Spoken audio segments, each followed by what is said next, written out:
വൈകുന്നേരമായിരുന്നു ഒന്ന് നട്ടുപിടിപ്പിച്ചത് കേട്ടോ. പാർട്ട് 1 അപ്പം ഇത് ഒരാഴ്ചയെങ്കിലും നമ്മൾ വെയിൽ കൊള്ളിക്കാതെ വെച്ചിരുന്നാൽ മതി, അതിൻ്റെ വേരൊക്കെ ഒന്ന് ഇറങ്ങുന്നത് വരെ. ഇതിപ്പോഴും കുഴപ്പമില്ലാതെ നിൽക്കുന്നു. എന്നാൽ ഇത് ഞാൻ ഇതിൻ്റെ ഇലയെല്ലാം ഇതേപോലെ ഉണങ്ങിയപ്പം ഞാനതൊക്കെ ഒന്ന് വെട്ടി മാറ്റി കേട്ടോ.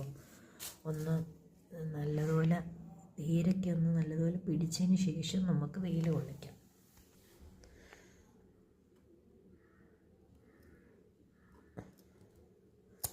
ഇതുപോലെ ചലിച്ച് വെച്ച് വേണം കട്ട് ചെയ്യാനായിട്ട്.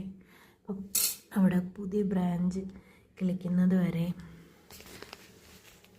നമുക്ക് തണലത്ത് വെച്ചാൽ മതി കേട്ടോ.